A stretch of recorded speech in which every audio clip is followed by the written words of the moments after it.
सम्मान्य सभामुख महोदय, सबभन्दा पहिला त म सभामुख महोदयलाई धन्यवाद भन्न चाहन्छु।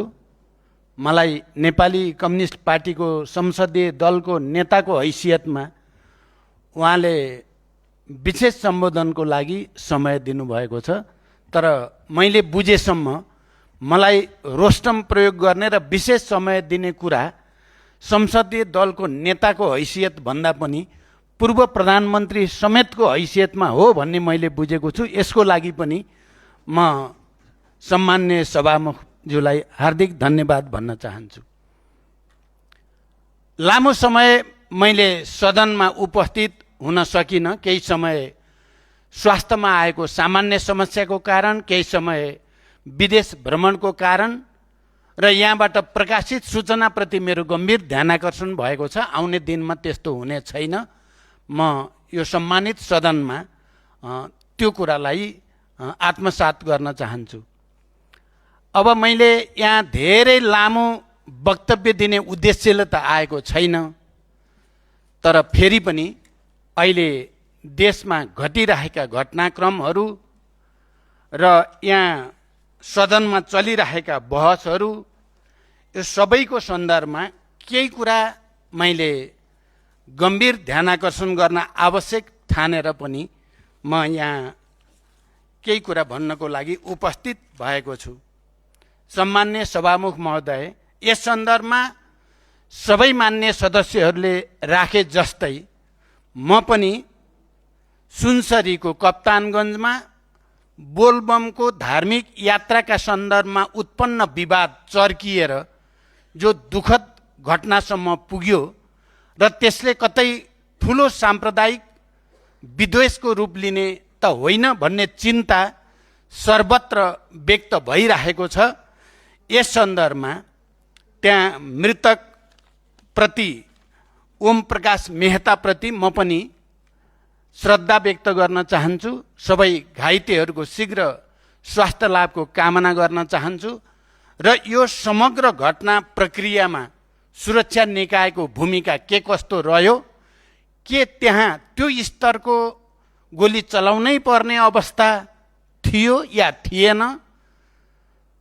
समस्या समाधानका अन्य उपायहरू र विकल्पहरूमा के कति पहल गरियो या गरिएन लगायतका सबै विषयमा विस्तृत अध्ययन गरी वास्तविकता बाहिर ल्याउन म सरकारसँग विशेष अपिल गर्न चाहन्छु। अहिले देशको समग्र राजनीतिक परिस्थिति त्यति सहज चाहिँ छैन। हामीले सदनमा पक्कै पनि तर्क वितर्क गरेका छौँ, आफ्ना मतहरू अगाडि राखेका छौँ, यो राम्रो कुरा हो। तर गत निर्वाचनमा जे भनेर हामी सहभागी भयौँ, निर्वाचनमा जे जसरी जनताले आफ्नो अभिमत प्रकट गरे, यस बीचका सरकारका क्रियाकलापले जनताको त्यो अपेक्षालाई सन्तुष्ट पार्न सकेको छैन। बरु दिन प्रतिदिन परिस्थिति अझ असहज हुने हो कि भन्ने चिन्ता व्याप्त भएको छ। म यो सुनसरी घटनाप्रति के कुरामा सम्मानित सदन र यो सदन मार्फत आम नेपाली जनतालाई पनि अपिल गर्न चाहन्छु भने हामी नेपाली जनताको ऐतिहासिक विरासत या परम्परा भनेको सामाजिक सद्भाव कायम राख्नु, राष्ट्रिय एकताप्रति सम्पूर्ण रूपले समर्पित भएर लागिरहनु र अप्ठ्यारो परिस्थिति आयो भने संवाद र सहकार्य मार्फत जस्तो सुकै ठुलो द्वन्द्वको स्थितिलाई पनि समाधानतिर लैजाने हाम्रो ऐतिहासिक परम्परा र संस्कृति रहेको छ। अहिले सुनसरी, मोरङ लगायत अन्यत्र पनि जे परिस्थिति देखा परेको छ, म आम नेपाली जनतालाई पनि अपिल गर्न चाहन्छु, हाम्रो त्यो गौरवशाली परम्परालाई स्मरण गर्दै यस खालका समस्या जो देखा पर्न खोजेका छन् तिनको पनि संवाद र सहकार्यको माध्यमबाट समाधान गर्ने र आम जनताको एकताको माध्यमबाट त्यसभित्र घुसपेट गर्न खोज्ने र परिस्थितिलाई अझ असहज बनाउन खोज्ने प्रवृत्ति, विचार र शक्तिलाई परास्त गर्न एकजुट हुन अपिल पनि गर्न चाहन्छु। हिजो मात्रै ढिलै गरी भए पनि राष्ट्रिय स्वतन्त्र पार्टीको तर्फबाट त्यसका सभापति रवि लामिछानेले सर्वदलीय बैठक आह्वान गर्नुभयो। हामी सबैले उहाँलाई र राष्ट्रिय स्वतन्त्र पार्टीलाई पनि धन्यवाद भन्यौँ, तर साथसाथै हामीले चिन्ता पनि व्यक्त गर्यौँ। यस खालको असहज परिस्थितिमा सबभन्दा बढी नेतृत्वदायी भूमिका खेल्नुपर्ने संविधानत, कानुनत र व्यवहारत पनि प्रधानमन्त्रीले नै हुन्थ्यो। तर यस खालका संवेदनशील र महत्त्वपूर्ण बैठकहरूमा प्रधानमन्त्रीको अनुपस्थिति र गृहमन्त्रीको पनि अनुपस्थिति हामी सबैको निम्ति चिन्ताको विषय हो भनेर सबै बाँकी राजनीतिक दलहरूले व्यक्त पनि गर्नुभयो। मैले पनि प्रधानमन्त्रीको अनुपस्थिति, गृहमन्त्रीले रिपोर्ट गर्नुपर्ने र त्यसमाथि छलफल हुनुपर्ने ठाउँमा गृहमन्त्रीको पनि अनुपस्थिति चिन्ताको विषय हो भनेर पनि हामीले भन्यौँ।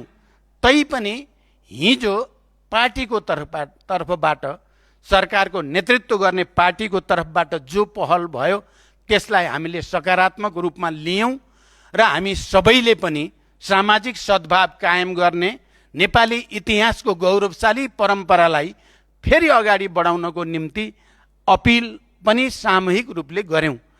त्यति बेला मैले भनेको थिएँ, हामीले खास गरिकन देशमा निकै ठुलो गृहयुद्ध, निकै ठुलो द्वन्द्व हामीले जसलाई जनयुद्धको रूपमा परिभाषित गर्यौँ, त्यसलाई शान्ति प्रक्रियामा ल्याउने क्रममा पनि हामीले संवाद र सहकार्यलाई नै अन्तिम उपायको रूपमा लियौँ, प्रयोग गर्यौँ र त्यसबाट एउटा ऐतिहासिक उदाहरण हामीले देशमा मात्रै होइन विश्वको अगाडि पनि प्रस्तुत गर्यौँ, जसलाई विश्वले पनि त्यसलाई राम्रोसँग आत्मसात गर्यो र हामी सबै नेपालीको निम्ति एउटा गौरव, हाम्रो शान्ति प्रक्रिया एउटा सफल शान्ति प्रक्रियाको रूपमा, एउटा परिवर्तनकारी शक्तिको रूपमा स्थापित भएको छ।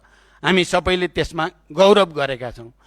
त्यसपछिका घटनाक्रमहरूमा पनि जति बेला देशमा या गम्भीर प्रकृतिका राजनैतिक समस्याहरू, गाँठोहरू पर्छन्, त्यसलाई फुकाउनको लागि हामीले संवाद र सहकार्य, के सत्तापक्ष के प्रतिपक्ष, हामीले जहिले पनि संवाद सहकार्य मार्फत ती गाँठोहरू फुकाउन, देशलाई निकास दिनको लागि पहल गरेका छौँ।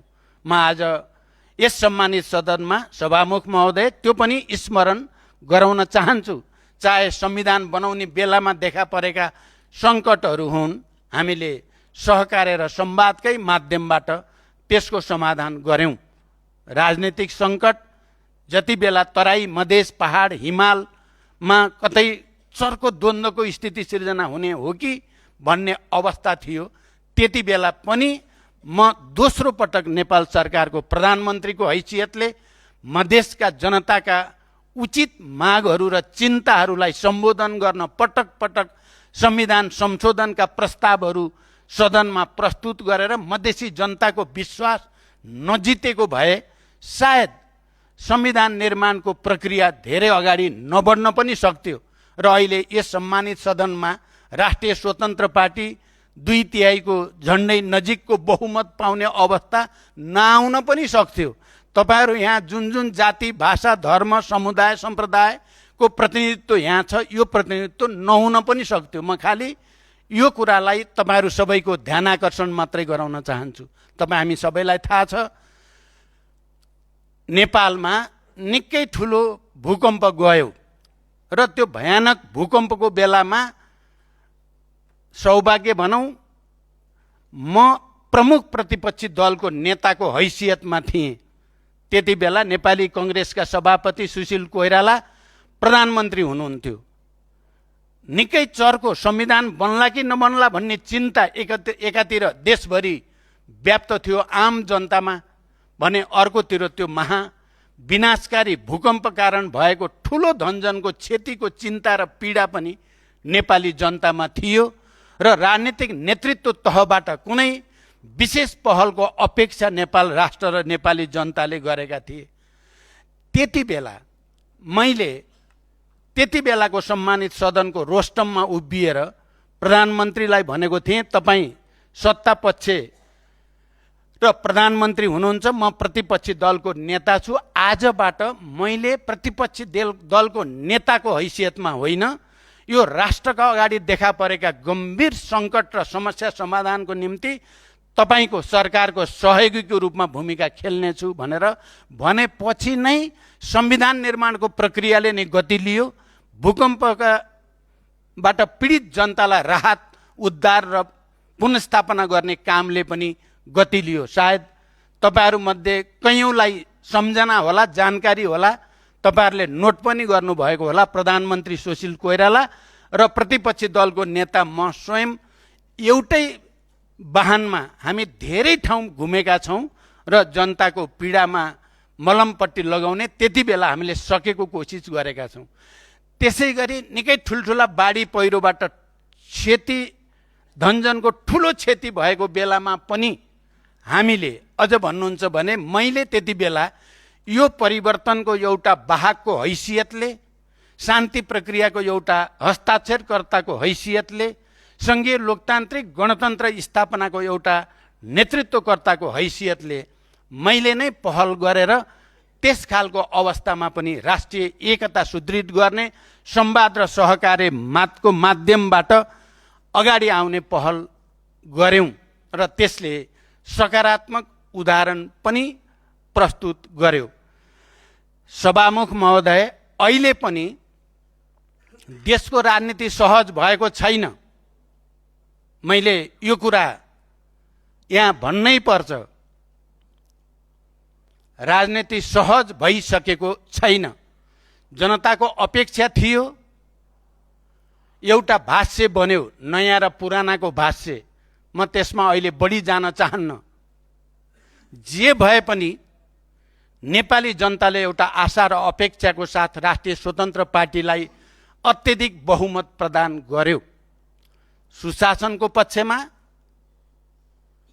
सामाजिक न्यायको पक्षमा, आर्थिक विकास र समृद्धिको पक्षमा एकपछि अर्को काम हुँदै जाला भन्ने आशा अपेक्षाबाट विगतमा भएका व्यथिति र अराजकता, जसलाई मैले त्यति बेला पनि भन्ने गरेको थिएँ, व्यथिति र अराजकताको जिम्मेवारी राजनीतिक नेतृत्वले लिनुपर्ने हुन्छ। भएका राम्रो कामको जस पनि लिनुपर्ने हुन्छ, नराम्रो कामको अपजस पनि लिनुपर्छ भनिएकै थियो। सुशासन, सामाजिक न्याय र आर्थिक समृद्धिको यात्रामा हामी अगाडि बढ्दै थियौँ। अहिले जनताको अपेक्षा अनुसार काम नभएको भन्ने कुरा जताकतै सुन्न थालिएको छ। मैले यही रोस्टमबाट पहिलोचोटि भन्दा सरकारलाई केही सुझाव, केही टिप्पणी र केही सामान्य आलोचनाको रूपमा मात्रै कुराहरू राखेको थिएँ र मेरो अपेक्षा थियो आउने दिनमा सरकार एकपछि अर्को गम्भीर र जिम्मेवार पूर्ण कदम चालेर नेपाली जनताको आशा अपेक्षा पूरा गर्न अगाडि आउनेछ। तर यसबीचका क्रियाकलाप त्यस प्रकारका रहेनन्।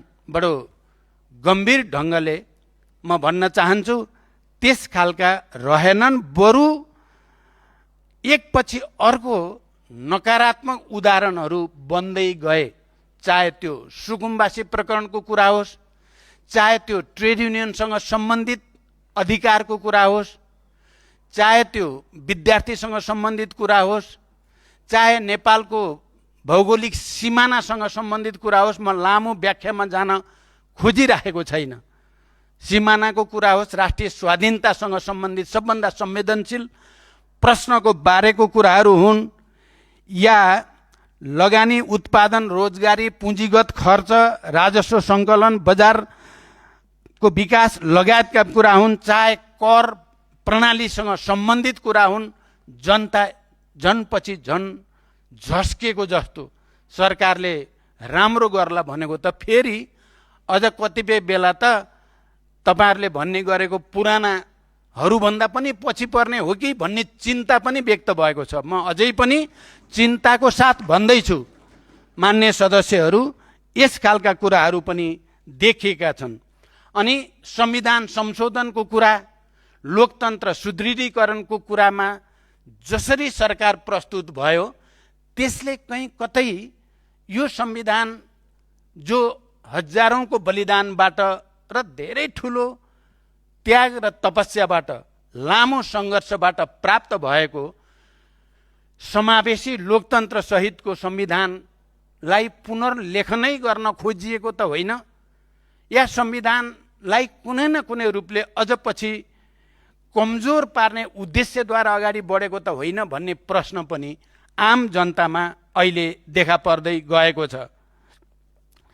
त्यसैगरी लोकतन्त्रको मामिलामा सरकारका काम कारबाहीहरूले कतै निरङ्कुशतातिर जाने त होइन भन्ने चिन्ता पनि व्यक्त भएको छ। तपाईँ हामी अहिले हेर्यो भने चाहे तराई मधेसमा हेरौँ या माइती घर मण्डलामा दिनदिनै जस्तो विभिन्न रूपमा, कहिले लघुवित्तको नाममा, कहिले दलितहरूको नाममा, कहिले के समुदायको नाममा हुने गरेका विरोधहरूलाई हेरौँ, ती सबैले के देखाउँछ भने कहीँ न कहीँ स्थिति गम्भीर छ। म लामो व्याख्या नगरी जसरी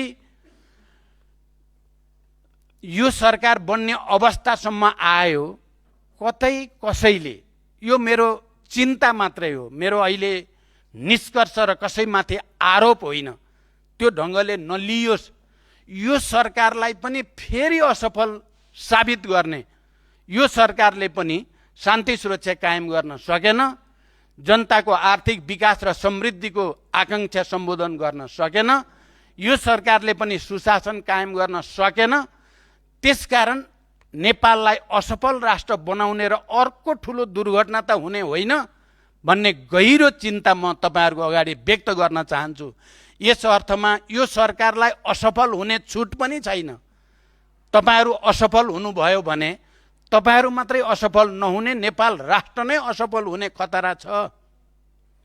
त्यसकारण मैले तपाईहरुलाई गर्ने सुझाव, आलोचना, टिप्पणी यो राष्ट्रको राष्ट्रिय स्वाधीनता, नेपाली जनताको लोकतान्त्रिक अधिकार, यो सबैको संरक्षणको निम्ति अनिवार्य छ भन्ने ठानेर म यो कुरा भन्दैछु। तर कता कता हिजोको सर्वदलीय बैठकको मात्रै कुरा होइन, सम्माननीय राष्ट्रपतिले यही रोस्टमबाट, यही मञ्चबाट सरकारकै नीति कार्यक्रम वाचन गर्दै गर्दा प्रधानमन्त्री बीचमा उठेर हिँडेको कुरा संसारले हेरेको छ।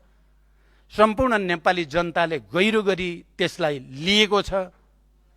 गणतन्त्र दिवसको दिन सधैँ नै प्रधानमन्त्रीले सम्बोधन गर्ने हाम्रो लोकतान्त्रिक परम्परा छ। त्यो दिन प्रधानमन्त्रीले गणतन्त्र दिवसको दिन आफू खुला मञ्चबाट या शाही सैनिक मञ्चबाट सम्बोधन गर्ने कुराबाट पन्छिनु र राष्ट्रपतिलाई तपाईँ नै बोल्नुहोस् भन्नुलाई पनि नेपाली जनता र बुद्धिजीवीहरूले कसैले पनि सहज रूपमा लिन सकेका छैनन्।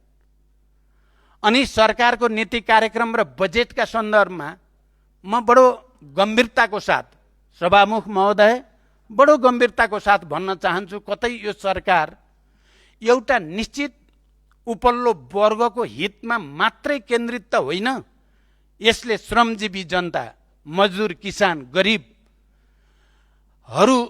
भन्दा उच्च मध्यम वर्ग र माथिल्लो वर्गतिर मात्रै ध्यान दिएको र श्रमजीवी जनताप्रति व्यवस्था गरेको भन्ने प्रश्न उठेको छ। म सरकारलाई यी विषयहरूलाई सामान्य रूपमा होइन, गम्भीर रूपले लिन विशेष रूपले आग्रह गर्न चाहन्छु। यदि सरकारले एउटा वर्ग विशेष, अझ त्यसमा पनि माथिल्लो वर्गको हितलाई मात्रै ध्यान दिने, किनकि नीति कार्यक्रमका सन्दर्भमा पनि बजेटका सन्दर्भमा पनि त्यसको स्पष्ट सङ्केत देखिएकै छ। कतै हामी जानेर वा नजानेर हामी त्यतातिर धकेलिँदै त गएका छैनौँ। यसले देशमा फेरि अर्को एउटा ठुलो विग्रहतिर जाने त होइन, जसलाई राष्ट्रले धान्नै नसक्ने अवस्था आउने त होइन भन्ने प्रश्न बजारमा छन्। तपाईहरुले पनि सुन्नु भएको छ पक्कै। मलाई लाग्छ तपाईहरु यसमा बेखबर हुनुहुन्छ भन्ने मलाई लाग्दैन। मेरो चिन्ता फेरि पनि के छ भने त्यस्तो भयो भने यो राष्ट्रले थेग्न नसक्ने अवस्था आउने हो कि, किनभने एक थरी मानिसहरूलाई हामीले विश्वको अहिले भूराजनीति जसरी अगाडि बढेको छ त्यो विश्वको जियोपोलिटिक्सले हाम्रो जस्तो कमजोर र एउटा निश्चित भूराजनीति भएको देशलाई आफ्नो पकडमा र यस मार्फत अन्तर्राष्ट्रिय रूपमा आफ्नो वर्चस्व कायम राख्ने खतरा बढी छ। मैले पहिलोचोटि यो सम्मानित सदनमा बोल्दा पनि त्यो कुरा थोरै संकेत गरेको थिएँ।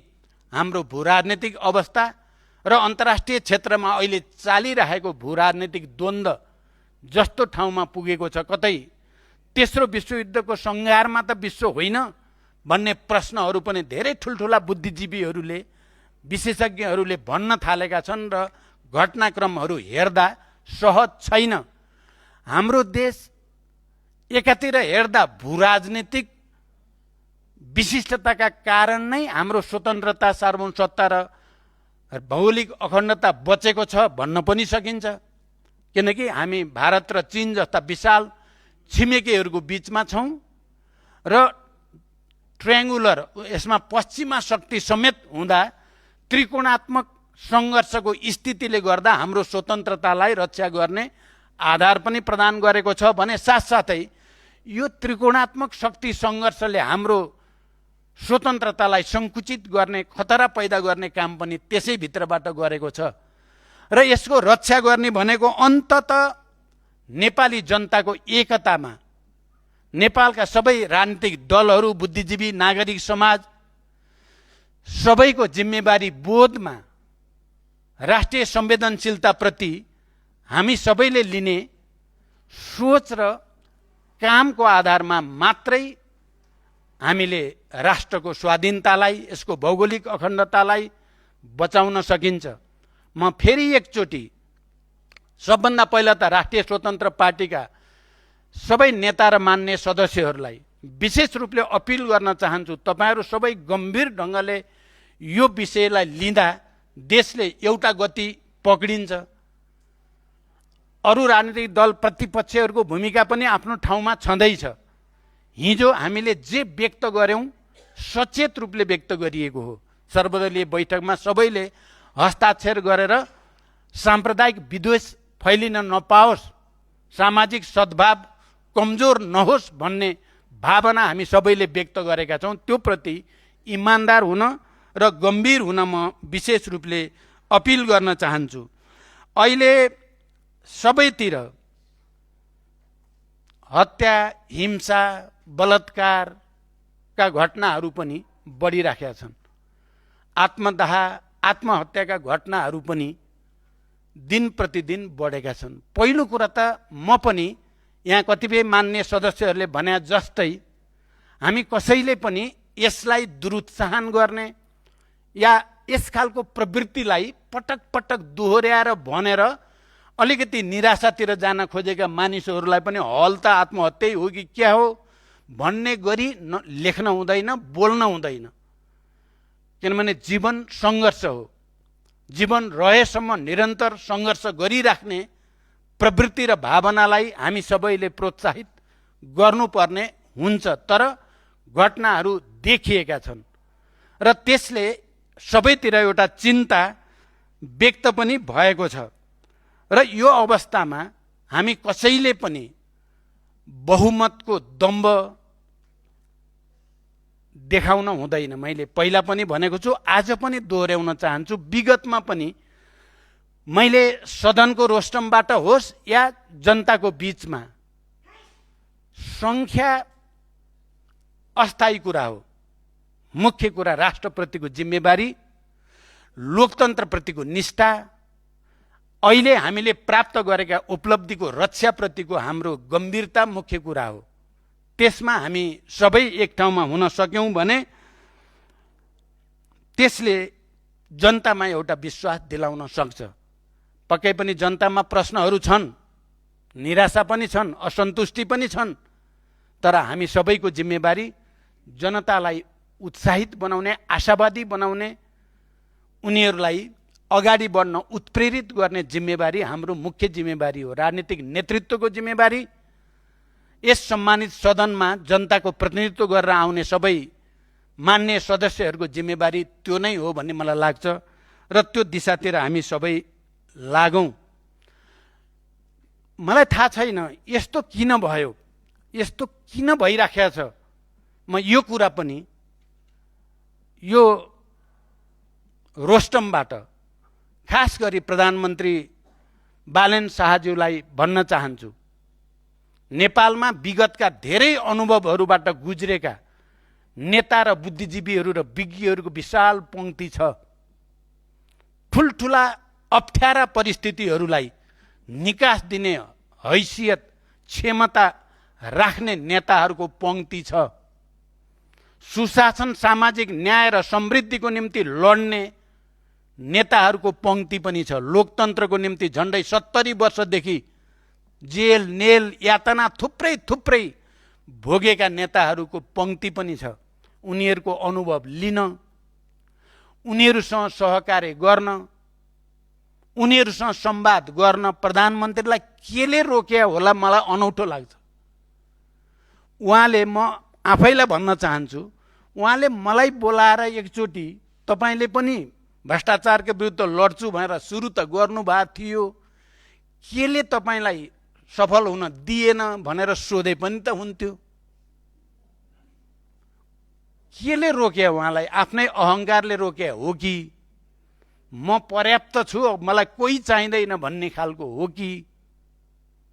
यदि त्यसो हो भने त्यो दुर्भाग्यपूर्ण हो। चाहे नेपाली कांग्रेसमा भनौँ या नेकपा एमालेमा भनौँ या अन्य राजनीतिक दलहरूमा पनि आफ्ना धेरै सङ्घर्षका अनुभवहरू छन्, जुन तपाईहरूको सरकारको लागि धेरै ठुलो सहयोगी हुन सक्छन्। ती अनुभवहरू, त्यो अनुभव लिन कन्जुस्याइ गर्नुपर्ने कुनै कारण छ र? मलाई लाग्छ त्यस्तो जति उदार मनले काम गर्न सक्यो त्यति देशको पनि, जनताको पनि, तपाईहरुकै पनि हित हुनेवाला छ। तपाईहरु जति संवादबाट टाढा जानुहुन्छ, जति प्रतिपक्षहरूलाई अवमूल्यन या अपमानित गर्नुहुन्छ, या जनताको एउटा वर्ग तह तबकालाई व्यवस्था गर्ने कोसिस गर्नुहुन्छ, त्यति राष्ट्र पनि, जनता पनि र तपाईहरु पनि, हामी सबै अप्ठ्यारोमा पर्छौं भन्ने कुरा पनि म भन्न चाहन्छु। मैले अहिले देखा परेका अरु थुप्रै घटनाहरूको लामो व्याख्या गर्न सकिन्छ। अहिले म त्यतापट्टि मैले सुरुमै भने म जान चाहन्न। दुनियाँमा अप्ठ्यारो पर्दा मानिसहरूले ज्यान फाल्ने गरेका थुप्रै उदाहरणहरू छन्। हामी सबैलाई थाहा छ, दोस्रो विश्वयुद्धमा आफ्नो पराजय भइसकेपछि हिटलरले पहिला आफ्नो प्रेमिकालाई गोली हानेर र पछि आफैलाई गोली हानेर आत्महत्या गरेको घटना त हामी सबैले पढेकै छौं। यसलाई एउटा नकारात्मक परिघटनाको रूपमा हेर्यो भने थुप्रै व्यक्तिहरूले यो विषयमा दार्शनिक रूपले लेखहरू पनि लेखेका छन्। मान्छेले आफ्नो जीवनको औचित्य समाप्त भयो भन्ने ठान्यो भने उनले मृत्युवरण गर्न पाउँछ कि पाउँदैन? अहिले भर्खरै पनि एउटा ठुलो बहस युरोपमा चलेको छ। एउटा अस्पतालमा डाक्टरले बिरामीलाई उसको स्वइच्छाले मृत्युवरण गर्न दिने भनेर औषधिको प्रयोग गरेको भन्ने कुराले निकै ठुलो बहस जन्माएको छ। मेरो तात्पर्य के चाहिँ हो भने यी सबै उदाहरण र घटनाले मानिसहरूलाई आत्महत्या, आत्मदाहतिर दुरुत्साहन गर्ने, त्यसलाई प्रेरित गर्ने काम गरिनु हुँदैन। त्यो अमानवीय हुन्छ। त्यो मानव जातिको विकास, समाजको हित विपरीत हुन्छ। त्यसकारण त्यसलाई हामीले पक्कै पनि प्रोत्साहित गर्न हुँदैन। तर यसको अर्थ सरकारले फेरि यसका पछाडिको कारण के छ भन्ने कुराको गहिरो खोजी नीति गरेर यस खालका घटना दोहोरिन नदिन के उपाय अपनाउनु आवश्यक छ भन्ने कुरा खोज्नु भने फेरि बिल्कुल छोड्न हुँदैन। निरन्तर यस खालको समस्याको समाधानको निम्ति आफ्नो ठाउँबाट प्रयास गरि नै राख्नुपर्ने हुन्छ। यी सबै सन्दर्भसहित म अन्तिममा अहिले फेरि एकचोटि नेपालको राष्ट्रिय स्वाधीनताको रक्षाको निम्ति, नेपालको भौगोलिक अखण्डताको रक्षाको निम्ति, नेपाली जनताको सार्वभौम सत्ताको सुदृढीकरणको निम्ति हामी सबैले भन्ने गरेको सुशासन र समृद्धिको आकांक्षा सम्बोधन गर्नको निम्ति हामीले एकताबद्ध पहल गर्न जरुरी छ। म तपाईँ राष्ट्रिय स्वतन्त्र पार्टीका मान्य सदस्यहरूलाई र सम्माननीय सभामुख महोदयलाई पनि प्रधानमन्त्रीले कतिपय अभिव्यक्तिले असहज बनाएको छ भने प्रधानमन्त्रीले स्पष्टीकरण दिनुपर्छ। यो सदनमा उभिएर यो एउटा लोकतान्त्रिक परम्परा हो, यसलाई भाँच्ने कोसिस नगरियोस्,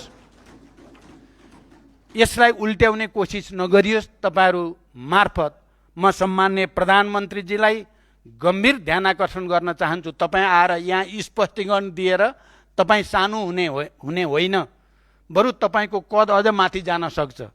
तपाईँले प्रतिपक्षहरूसँग संवाद गरेर तपाईँको कद सानो हुने होइन, बरु बढेरै जान्छ।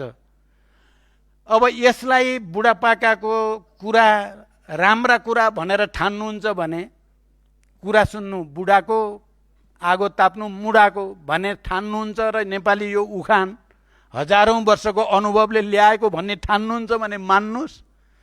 ठान्नुहुन्न भने त तपाईँकै हातमा छ, कता लैजाने देशलाई यति बेला तपाईँको हातमा छ। म आशा गर्छु तपाईँले पक्कै पनि हामीले गम्भीर ढङ्गले र सकारात्मक ढङ्गले अझै पनि, मैले भने यो देश यति बेला राष्ट्रिय स्वतन्त्र पार्टीका काम कारबाही र क्रियाकलाप कता जान्छन्, यो असफल राष्ट्र बनाउने कि नबनाउने भन्ने बढी तपाईँहरूको हातमा छ। त्यसकारण हिजो जसरी रवि लामिछाने सभापतिजीले सहकार्यको एउटा नयाँ संस्कार फेरि अगाडि बढाउन खोज्नु भएको छ, उहाँलाई फेरि एकचोटि धन्यवाद दिँदै र यो सहकार्यको प्रक्रिया मार्फत देशमा देखा परेका सबै घटनाक्रमहरूको समाधानका निम्ति अपिल गर्दै बिदा हुन्छु। धन्यवाद। अभिवादन।